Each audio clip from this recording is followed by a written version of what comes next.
자, 봉독합니다. 그때에 레위 사람의 족장들이 제사장 엘르아살과 눈의 아들 여호수아와 이스라엘 자손의 지파 족장들에게 나와 가나안 땅 실로에서 그들에게 말하여 이르되 여호와께서 모세에게 명령하사 우리가 거주할 성읍들과 우리 가축을 위해 그 목초지들을 우리에게 주라 하셨나이다 하매 이스라엘 자손이 여호와의 명령을 따라 자기의 기업에서 이 성읍들과 그 목초지들을 레위 사람에게 주니라. 그핫 가족을 위하여 제비를 뽑았는데 레위 사람 중 제사장 아론의 자손들은 유다 지파와 시므온 지파와 베냐민 지파 중에서 제비 뽑은 대로 13성읍을 받았고 그핫 자손들 중에 남은 자는 에브라임 지파의 가족과 단 지파와 므낫세 반 지파 중에서 제비 뽑은 대로 10성읍을 받았으며 게르손 자손들은 이사갈 지파의 가족들과 아셀 지파와 납달리 지파와 바산에 있는 므낫세 반 지파 중에서 제비 뽑은 대로 13성읍을 받았더라. 무라리 자손들은 그 가족대로 루벤 지파와 갓 지파와 스불론 지파 중에서 12성읍을 받았더라. 아멘. 오늘 우리가 함께 읽은 여호수아서 21장의 말씀은 여러분 가지고 계신 성경의 제목처럼 레위 지파 사람들이 받게 된 성읍에 대한 말씀입니다. 여호수아는 이 21장을 끝으로 그 길고 길었던 땅을 배분하는 내용을 드디어 이제 마무리를 하게 됩니다. 제가 지난주 수요일에도 말씀을 드린 것처럼 여기에는 중요한 교훈이 있다라고 말씀을 드렸죠. 이스라엘이라고 하는 국가는 세상의 여느 민족이나 국가와 다르다라고 말씀을 드렸습니다.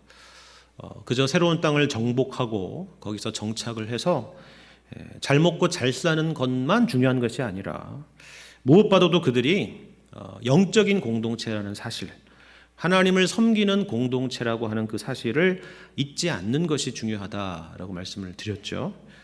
어느 것 하나가 중요하고 덜 중요하다는 것이 아니라 그 모든 것이 다 중요하다라는 겁니다. 특별히 이런 영적인 정체성, 이 부분이 이스라엘의 땅을 분배하는 마지막 내용 가운데 다시 한번 그들의 지키고 가져야 될 자세가 무엇인지를 보여주고 있기 때문에 이 레위 지파에 대한 이야기로 이처럼 마무리된다라고 말씀을 드렸습니다.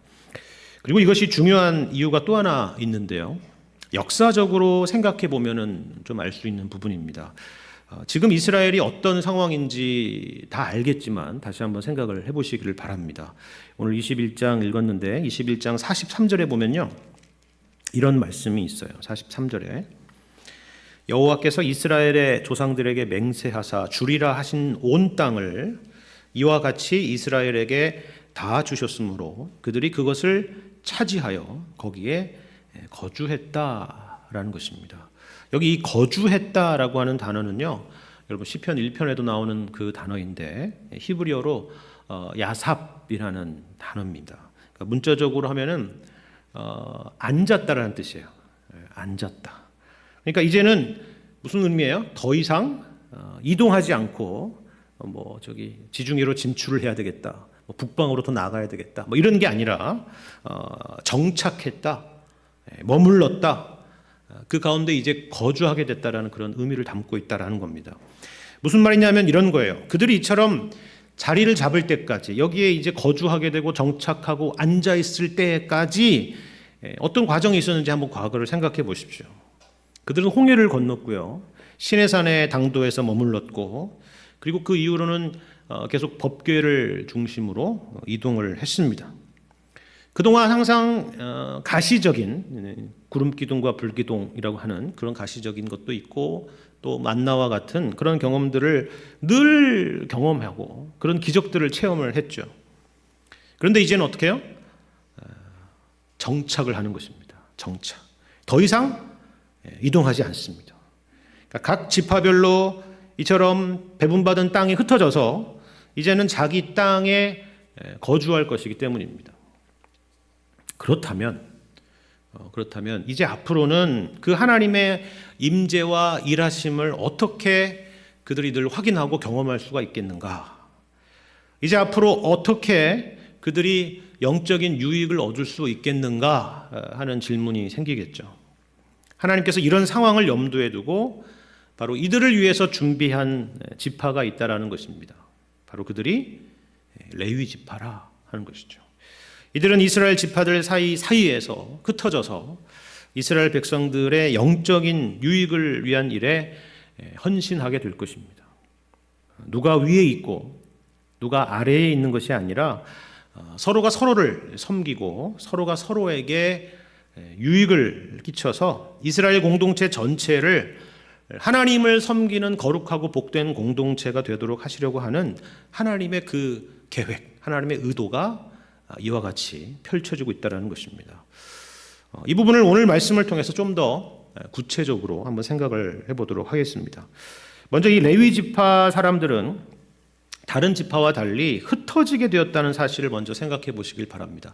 지난주에 그 지도 기억하시죠? 도피성 지도. 비슷하게 도피성만 그렇게 이렇게 흩어져 있었던 게 아니라 48개의 이 레위인이 받은 성읍도 이스라엘 곳곳에 이렇게 소금을 뿌리듯이 흩어져 있었습니다. 그런데 왜 12지파 중에서도 특별히 이 레위 지파가 이런 흩어지는 역할, 그와 같은 역할을 맡게 됐을까 하는 거예요. 물론 그것은 하나님의 주권적인 선택에 따라서 그렇게 된 것이죠. 하지만 그 하나님의 선택이라고 하는 것이 어떤 섭리 가운데 등장했는가 하는 것을 생각해 보면 여기서 우리가 생각해 볼 한 가지 중요한 메시지가 있습니다. 레위는요, 창세기를 보시면 야곱의 첫 번째 부인이었던 레아가 낳았던 야곱의 세 번째 아들입니다. 그런데 후일에 이 레위가 아버지 야곱의 가슴에 대못을 박는 아주 큰 사건을 터뜨리는 것을 우리가 창세기를 보면 볼 수가 있는데요. 아버지 야곱을 따라서 가나안 땅으로 돌아오는 그 여정 중에서 세겜이라고 하는 그 근처에서 여동생 디나가 하몰의 아들에게 강간을 당한 일이 있었는데 이 레위가 형 시므온과 함께 이 세겜 부족을 완전히 몰살을 해버린 것입니다. 여동생을 위한 일인 것은 알겠지만 이처럼 앞뒤도 보지 않고 그리고 장래도 생각하지 않고 거기다가 약속도 지키지 않은 이와 같은 무자비하고 경솔한 행동으로 인해서 이 야곱의 가족들에게 화가 닥칠 것을 우려했던 야곱이 굉장히 크게 분노했다는 것을 성경은 기록하고 있습니다. 그래서 후일에 야곱은 이들의 장래에 대해서 예언을 하는 내용이 등장하는데요. 창세기 49장 5절 이하에 보면 그 주동자였던 시므온과 레위에 대한 예언이 있습니다. 뭐라고 말씀하냐면 시므온과 레위는 형제요 그들의 칼은 폭력의 도구로다. 내 호나 그들의 모의에 상관하지 말지어다. 내 영광아 그들의 집회에 참여하지 말지어다. 그들이 그들의 분노대로 사람을 죽이고 그들의 혈기대로 소의 발목 힘줄을 끊었음이로다. 그 노여움이 혹독하니 저주를 받을 것이요 분기가 맹렬하니 저주를 받을 것이라. 내가 그들을 야곱 중에서 나누며 이스라엘 중에서 흩으리로다. 이렇게 예언을 하죠. 야곱은 그때를 정확하게 기억을 하고 있었던 것입니다. 특별히 여기서 이스라엘 중에서 흩으리로다라는 표현이 보이죠. 그렇습니다. 이것은 분명히 저주이고 그리고 심판이고 그리고 그 저주대로 그 심판대로 레위는 오늘 본문의 말씀처럼 어떻게 됐어요? 흩어지게 되었습니다. 다른 지파들은 다 이렇게 모여 있는데 흩어졌습니다. 그런데 여러분 보십시오. 흩어지게 된 것은 사실이지만 하나님은 이것을 복으로 바꾸신 것입니다. 마치 로마서 말씀처럼 죄가 더한 것에 하나님의 은혜가 넘쳤다라는 말씀처럼 하나님께서는 그들을 하나님의 말씀과 하나님의 은혜를 전하는 도구로서 이 레위인들을 이처럼 사용하고 계셨다라는 것입니다. 그 가운데 이러한 흩어짐이 있다라는 것이죠. 이러한 은혜는 레위인들에게만 있는 것이 아닙니다. 여러분 사도행전의 말씀을 보시면요, 사도 바울이 선교의 거점을 삼은 곳이 있었는데요. 그곳이 바로 아시아와 유럽 가운데 이 레위인처럼 곳곳에 흩어져 있었던 디아스포라 유대인들의 회당이었습니다. 그런데 왜 유대인들이 이처럼 팔레스타인에 모여 있지 않고 흩어져 있었는지 여러분 아십니까? 역사적으로. 그것은 과거에 이스라엘 백성들이 우상 숭배를 하고 하나님의 언약을 저버렸기 때문입니다. 그래서 북이스라엘은 아시리아에 의해서 패망하고 남유다는 바벨론에 의해서 패망을 해서 각지로 흩어지고 그리고 포로로 끌려갔기 때문입니다. 분명히 심판의 결과로 그렇게 고향을 떠나서 곳곳에 흩어지게 된 것이죠. 그런데 하나님께서는 후일에 그 흩어졌던 디아스포라 유대인들을 통해서 복음이 세계 가운데 전파되도록 하신 것입니다. 이것이 바로 하나님이 하시는 일이다 라는 거죠. 만일 우리가 주님의 손에 붙잡혀 있다라고 한다면 끝이 아니고 심판이 아니라는 것입니다. 하나님은 슬픔을 변하여 기쁨이 되게 하시고 제 대신 화관을 우리에게 주시는 분이시기 때문입니다. 레위인의 존재 그리고 레위인의 흩어짐이라고 하는 것은 이처럼 그 자체가 하나님의 심판을 보여줌과 동시에 하나님의 은혜를 상징하는 것이다라는 것을 우리가 확인할 수 있다라는 것입니다. 두 번째로 우리가 생각해 볼 것이 있습니다. 그것은 바로 이 레위인의 역할에 대한 것인데요.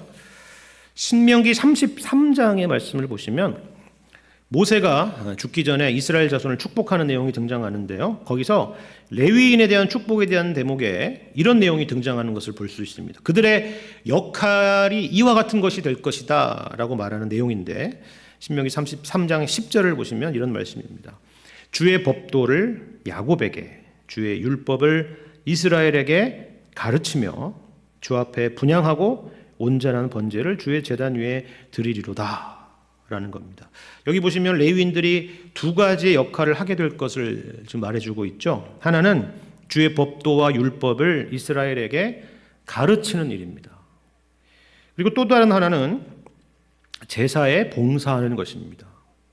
그러니까 다시 말해서 레위인들은 하나님을 예배하는 일과 그리고 이스라엘 백성들을 신앙으로 교육하는 일을 위해서 구별된 자들이 될 것이다 라는 그런 내용의 말씀이죠.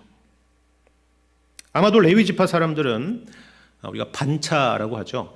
자기 순서가 돌아오면 제사와 관련된 일을 위해서 섬기고 그리고 또 평소에는 하나님이 지정하신 그 흩어진 성읍에서 율법을 가르치는 일을 주력을 했을 것입니다. 이처럼 레위인들은 결국 이스라엘 백성들의 영적인 유익을 위해서 세움받은 사람들이라 하는 것이죠. 이것을 우리가 좁은 의미로 적용을 해보자면 특별히 오늘날 누구와 닮았습니까? 목회자, 그죠? 교육자들을 위한 그런 메시지라고 할 수도 있을 것입니다. 이것은 다만 그런 식으로 봐도 무방하다라는 이야기가 아니라 신약 성경에서 바울 서신의 말씀들을 보면은 이 구약의 레위인들에 대한 말씀을 근거로 당시의 말씀의 사역자들과 그리고 성도들에게 교훈을 주는 메시지가 등장하기 때문에 그렇습니다. 물론 오해해서는 안 됩니다. 교역자들이 구약에 나와 있는 제사장들과 같다라는 의미가 아닙니다. 물론 지금도 로마 카톨릭은 사제라 그래서 그와 같은 역할을 자처하는데 그건 전혀 성경적인 것이 아닙니다. 교육자들이 무슨 일반 성도들보다 하나님과 더 가까이 있는 존재도 아니고 중보자는 더더욱 아니죠. 그렇죠. 그러니까 여기서 강조하는 것은 사역적인 차원, 영적인 책임의 차원에서 구약의 레위인들을 그와 같이 인용을 하는 것입니다. 예를 들면 이런 의미의 교훈이에요. 오늘 본문의 1절과 2절 말씀을 보시면 레위 족장들이 다른 지파들과 마찬가지로 제사장 엘르아살과 여호수아와 각 지파 족장들에게 나와서 우리에게도 거주할 성읍을 달라고 요구하는 것을 볼 수가 있죠. 그런데 여러분 다른 게 아니라 이들이 지금 언제 나왔는지 여호수아 전체의 흐름 가운데에서 순서를 한번 주목을 해보세요. 레위인이 몇 번째로 등장합니까? 1번 타자였습니까? 아니면 2번 타자였습니까? 네. 아니죠. 5번도 아니에요. 10번도 아닙니다. 제일 마지막에 오늘 본문에서 보는 것처럼 마지막에 등장합니다. 겸손의 모습이라고 할 수 있겠죠. 나보다 남을 낮게 여기는 모습이라고 할 수 있을 것입니다. 사역자들이 항상 가져야 될 자세인 것이죠. 또 다른 한 가지는 더 중요한 부분인데요. 여러분 2절과 3절에서 보시는 것처럼 이들은 땅을 기업으로 받는 것이 아니라 거주할 성읍과 목초지를 받게 됩니다. 무슨 말입니까? 이것은 그들이 무슨 결격 사유가 있다거나 다른 지파들보다 열등하기 때문이 아닙니다. 하나님이 그렇게 정하셨기 때문에 그러기도 하고, 동시에 하나님이 그렇게 정하신 여러 이유 중에 중요한 이유 중에 하나는 그들이 이스라엘 백성들을 가르치게 되는데, 다만 입술로만 가르치는 것이 아니라 삶과 행동으로 보여야 될 책임이 있기 때문에 그렇습니다. 어떤 내용을요? 이스라엘 백성들에게 우리가 모두 이 땅에서 우리 레위인과 같은 나그네와 같은 존재다라는 것을 보여주는 것입니다. 보세요. 레위인들은 유일하게 전국 각지에 흩어지는 지파라고 말씀을 드렸죠. 그리고 땅을 기업으로 받지를 못합니다. 쉽게 말해서 그 땅에 살고 있지만 그 땅에 뿌리를 내리지는 않는다라는 것입니다. 우리가 그렇지 않습니까? 우리가 이 땅에 살고 있지만 우리는 이 땅에 뿌리를 내리지 않습니다. 이 땅에 속한 자들이 아닙니다. 하나님의 부르심에 따라서 이 레위인들은 그렇게 살도록 또 그렇게 사는 것입니다. 여러분도 아마 한 번쯤은 들어보셨을 거예요. 목사는 항상 세 가지의 준비를 해야 된다라는 말이죠. 여러분 아십니까? 그 세 가지가 무엇인지? 네. 세 가지 중에 한 가지는 알겠죠? 아니면 두 가지를 안다든지 다 알 수도 있습니다. 세 가지가 뭐냐면요. 목사는 항상 설교할 준비가 되어 있어야 된다 하는 게 첫 번째고, 두 번째는 항상 이사 갈 준비가 되어 있어야 된다라는 것이고, 마지막 세 번째는 항상 죽을 준비가 되어 있어야 된다라는 것입니다. 엄청 비장한 말이죠.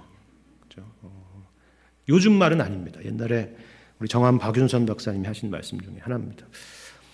그런데 이런 것들이 목사에게만 해당된다고 여러분 생각하시면 안 돼요. 제가 앞서 말씀드렸잖아요. 레위인들은 그 존재 자체로 누구에게요? 이스라엘 백성들에게 우리가 이 땅에서 나그네라는 사실을 보이며 살아가야 되는 존재다 하는 것입니다. 그러니까 레위인만이 아니라 이 레위인들을 통해서 우리 모두가 다 순례자이고 이 땅에서 나그네라는 사실을 확인하고 알아야 된다는 사실입니다.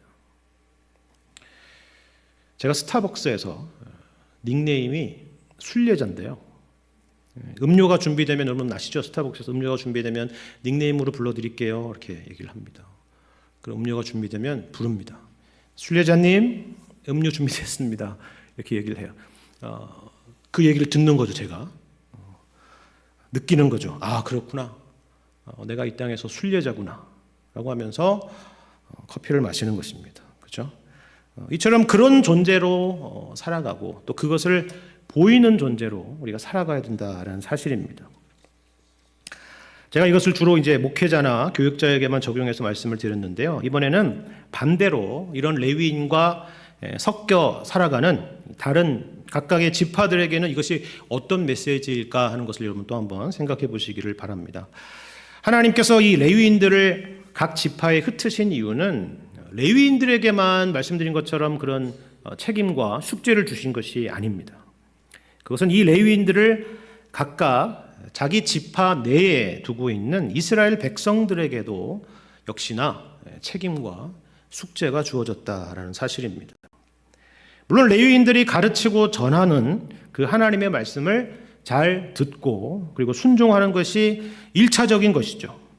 그것이 가장 중요한 목적이고 그것이 바로 그들을 위한 영적인 유익이기 때문입니다.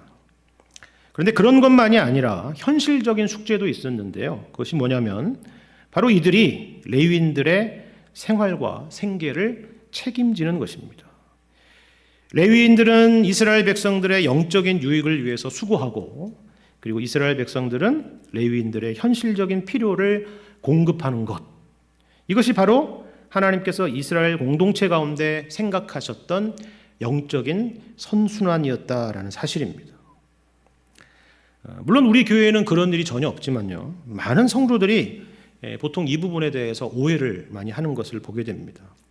더군다나 한국은 영적인 것은 선하고 육적인 것은 악하다라고 하는 이런 영육 이원론적인 생각도 가지고 있고, 더군다나 유교 문화의 영향도 많이 받고 있다 보니까 현실이라는 것보다는 명분이라는 것이 더 앞서게 되는 경향이 참 많이 있는 것 같습니다. 그래서 보통 목회자들은 어떤 경우에도 이 돈에 관련된 것들은 언급하는 것 자체를 굉장히 꺼려하고, 성도들도 목회자가 현실 문제에는 깜깜하고 그저 하늘만 바라보고 사는 존재이기를 바라고, 또 그것이 경건한 사람인 것처럼 생각하는 그런 경향들이 있는 것입니다. 그러다 보니까 문제는 서로 위선만 커져가는 것이죠.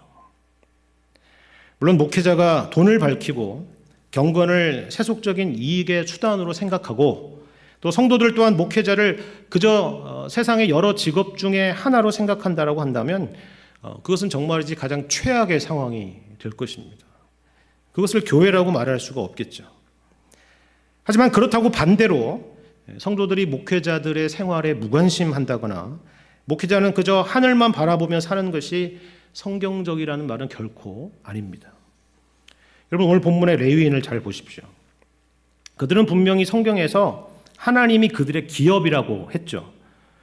그런데 이 말씀은 가만히 있으면 하늘에서 만나가 떨어질 것이라는 말씀이 아닙니다. 아니면 사르밧 과부와 같은 기적이 그들 가운데 늘 일어날 것이다 라고 말씀하는 것도 아니에요. 하나님께서 그 레위인들의 생계를 책임져 주시는데 이런 방식으로 채우시겠다라는 그런 말씀입니다. 오늘 본문의 2절과 3절을 한번 보십시오. 가나안 땅 실로에서 그들에게 말하여 이르되 여호와께서 모세에게 명령하사 우리가 거주할 성읍들과 우리 가축을 위해 그 목초지들을 우리에게 주라 하셨나이다 하매 이스라엘 자손이 여호와의 명령을 따라 자기의 기업에서 이 성읍들과 그 목초지들을 레위 사람에게 주니라. 그렇죠? 하나님께서 그들의 필요를 어떻게 채우시겠다라고 하는 거예요. 특별한 기적을 통해서 주시겠다는 것이 아니라 그들이 속한 이스라엘 백성들을 통해서 주시겠다라는 것입니다. 이것이 바로 그냥 그들이 생각하고 고안했던 내용도 아니고 여기 나와 있는 말씀처럼 여호와께서 모세에게 명령하셨던 내용이라는 것이죠. 그리고 3절에서 보는 것처럼 이스라엘 자손들이 그 여호와의 명령을 따라서 자기의 기업에서 성읍들과 목초지를 주었다라고 그렇게 기록을 하고 있는 것입니다. 여러분, 흥미로운 것은 모세의 축복에서 레위인에게 했던 축복의 내용 중에서 아까 앞서 인용했던 신명기 33장 10절 그 다음에 나와 있는 11절에 이런 말씀이 있어요. 신명기 33장 11절 뭐라고 말씀합니까? 이거 레위인들에게 주는 이야기죠. 여호와여 그의 재산을 풍족하게 하시고 그의 손의 일을 받으소서. 그를 대적하여 일어나는 자와 미워하는 자의 허리를 꺾으사 다시 일어나지 못하게 하옵소서. 보세요. 굉장히 강력한 말씀이죠. 물론 그렇다고 이 말씀이 레위인들이 다 세상적인 부자가 되라는 말씀은 전혀 아닐 겁니다. 아까 앞서 얘기한 거하고 전혀 다른 이야기잖아요. 그렇죠? 하지만 이 신명기 말씀에서 이렇게까지 강력하게 강조하며 말씀하는 이유가 있습니다. 그 이유가 뭘까요? 레위인이라고 하는 한 지파나 어떤 한 개인을 위해서가 아닙니다. 그들이 특별한 것이 아니에요. 앞서서 본 것처럼 레위인들은 하나님을 섬기고 그리고 지파들을 말씀으로 섬기는 일을 위해서 부름받은 존재입니다. 중요한 것은 여기 11절에 보는 것처럼 그의 손의 일을 받으소서에 있습니다. 그러니까 이처럼 하나님을 섬기고 이스라엘 백성들을 말씀으로 가르치는 일이 제한되거나 혹은 방해를 받게 된다라고 한다면 이스라엘은 하나님의 백성이라고 하는 그 생명과도 같은 정체성을 잃어버릴 수 있기 때문입니다. 이것만큼 서로에게 그리고 공동체 모두에게 손해가 되는 일이 어디 있겠느냐라는 것입니다. 흥미로운 것은 이와 관련된 내용이 사도 바울의 사도권 변호하는 그런 내용에서도 등장하는데요. 고린도전서 9장의 말씀을 보시면 이러한 경고가 어떻게 신약 시대로 넘어와서 고린도 교회라고 하는 한 교회 가운데서 현실화되었는지를 보여주는 그런 내용도 등장하고 있습니다. 조금 긴 말씀이지만 우리 함께 오늘 본문하고 연계해서 한번 보셨으면 좋겠습니다. 고린도전서 9장 3절 이하의 말씀을 제가 한번 읽겠습니다. 나를 비판하는 자들에게 변명할 것이 이것이니 우리가 먹고 마실 권리가 없겠느냐. 우리가 다른 사도들과 주의 형제들과 게바와 같이 믿음의 자매된 아내를 데리고 다닐 권리가 없겠느냐. 어찌 나와 바나바만 일하지 아니할 권리가 없겠느냐. 누가 자기 비용으로 군복무를 하겠느냐. 누가 포도를 심고 그 열매를 먹지 않겠느냐. 누가 양떼를 기르고 그 양떼의 젖을 먹지 않겠느냐. 내가 사람의 예대로 이것을 말하느냐. 율법도 이것을 말하지 아니하느냐. 모세의 율법에 곡식을 밟아 떠는 소에게 망을 씌우지 말라 기록하였으니 하나님께서 어찌 소들을 위하여 염려하심이냐. 오로지 우리를 위하여 말씀하심이 아니냐. 과연 우리를 위하여 기록된 것이니 밭 가는 자는 소망을 가지고 갈며 곡식 떠는 자는 함께 얻을 소망을 가지고 떠는 것이라. 우리가 너희에게 신령한 것을 뿌렸은즉 너희의 육적인 것을 거두기로 과하다 하겠느냐. 다른 이들도 너희에게 이런 권리를 가졌거든 하물며 우리일까 보냐. 그러나 우리가 이 권리를 쓰지 아니하고 범사에 참는 것은 그리스도의 복음에 아무 장애가 없게 하려 함이로다. 성전의 일을 하는 이들은 성전에서 나는 것을 먹으며 제단에서 섬기는 이들은 제단과 함께 나누는 것을 너희가 알지 못하느냐. 이와 같이 주께서도 복음 전하는 자들이 복음으로 말미암아 살리라 명하셨느니라. 이렇게 말씀해요. 여러분 이거 지금 좀 긴 말씀을 읽었는데 지금 사도 바울이 어떤 답답함을 가지고 지금 이 말씀을 하고 있는지 아시겠습니까? 하나님이 정하신 이 세상조차도 일반 법칙이 있다라고 하는 것이죠. 노동에 대한 정당한 대가를 기대하고 그것을 얻는 것입니다. 율법에는 두말할 것도 없다라고 하는 것입니다.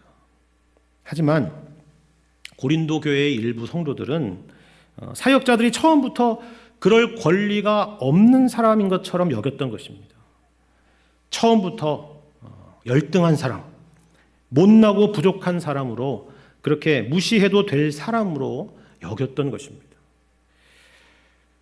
자기의 권리를 스스로 제한하는 것과 본래부터 그럴 권리가 없다라고 생각하는 것은 여러분 전혀 차원이 다른 이야기가 되겠죠. 그런데 바울이 뭐라고 말하고 있습니까? 내가 그 권리가 없는 것이 아니라 다만 그리스도의 복음에 방해받지 않도록 하기 위해서 내가 스스로 그 권리를 제한하고 있는 것이다 라고 이렇게 말하고 있는 것입니다. 이걸 조금 더 쉽게 설명하면 이런 거예요. 예를 들면 누군가 어떤 목회자에게 이런 말을 하는 거죠. 이런 식으로 목사님은 뭐 보니까 실력도 없고 무능해서 그러니까 뭐 어디 갈 데가 없어서 신학교에 가신 거 아닙니까? 하나님의 종이라면 어차피 다 포기하며 살아야 되는 것 아닙니까? 그러려고 목회자가 되신 거 아닙니까? 라고 말하는 거예요. 그러면 거기에 또 어떤 목회자는 발끈해서 이렇게 대답한다고 생각을 해보세요. 내가 실력이 없지 않다고, 내가 원래 얼마나 대단한 사람이었고 또 얼마나 많이 배웠고 내가 얼마나 대단한 집안의 사람이었고 내가 얼마나 가진 것이 많았고 내가 세상적으로도 전혀 꿀리지 않는 그런 훌륭한 사람이었었는지를 객관적인 증거를 대면서 그것을 하나하나 반박한다고 생각을 해보세요. 그럼 어떻게 될까요? 양쪽 모두 틀린 말은 아닐 수는 있는데 문제는 결국 이렇게 해서 양쪽 모두가 손해를 보는 것입니다. 여기에 어디 복음이 설 자리가 있고 여기에 어디 은혜가 설 자리가 있겠습니까? 그렇죠. 오히려 목회자와 성도 모두가 유익을 누리는 길은 하나입니다. 목회자는 내가 얼마나 이력이 뛰어난 사람이고 대단한 사람이었는지를 증명하는 것이 아니라 겸손히 하나님의 말씀과 복음의 은혜를 증거하는 것입니다. 그리고 성도들은 그 유익을 누리면서 사역자들이 살아가는 데 있어서 현실적으로 필요한 것이 무엇인지를 항상 살피고 그리고 공급하는 것이죠. 이것이 바로 선순환이고 그리고 서로가 유익을 누리는 길입니다. 여기 나와 있는 14절의 말씀처럼 이와 같이 주께서도 복음을 전하는 자들이 복음으로 말미암아 살리라 명하셨느니라 라고 하는 말씀이 바로 그것입니다. 하나님께서 레위인들을 이스라엘 지파 가운데 흩으셔서 그곳에 거주하게 하신 이유가 바로 여기에 있습니다.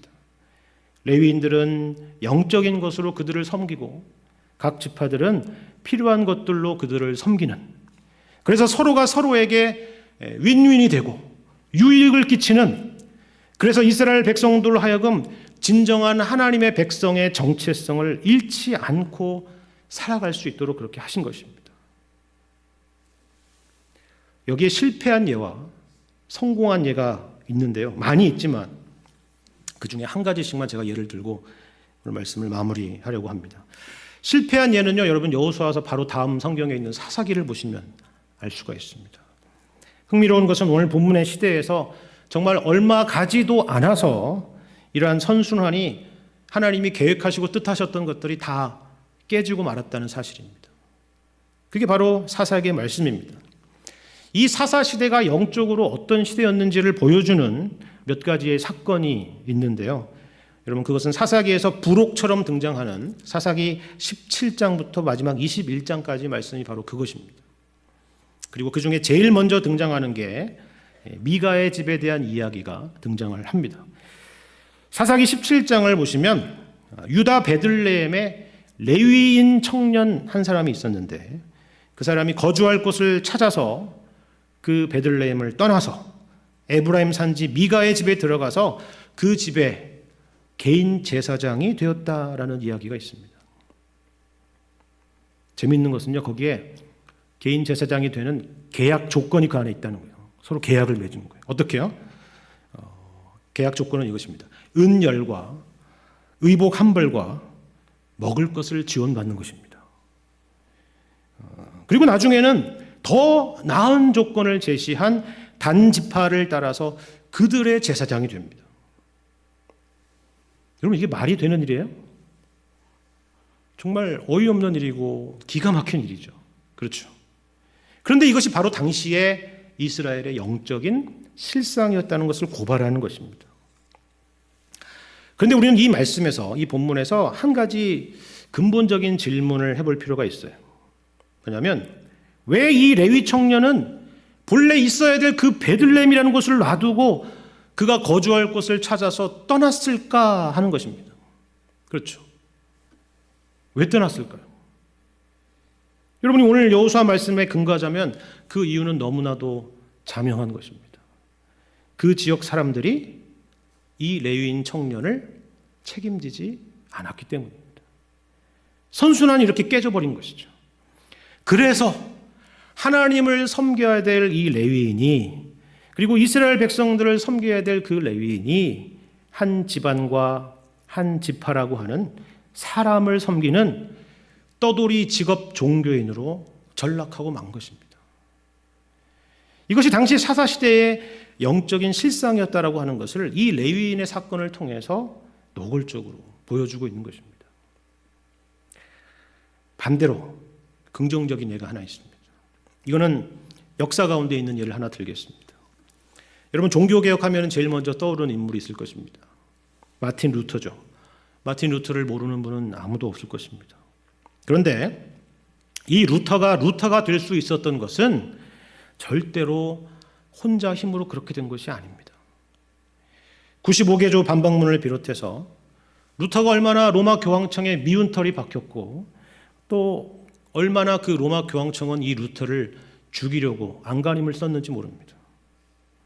그때 특별히 이 루터를 돕기 위해 나선 사람이 있었는데요. 그 사람이 바로 작센의 선제후 프리드리히 3세였습니다. 루터가 비텐베르그 대학에서 가르칠 수 있도록 했을 뿐만이 아니라 나중에는 황제와 교황의 정말 엄청난 압력에도 굴하지 않고 목숨을 걸고 이 루터를 자기의 성에 숨겨주기까지 했습니다.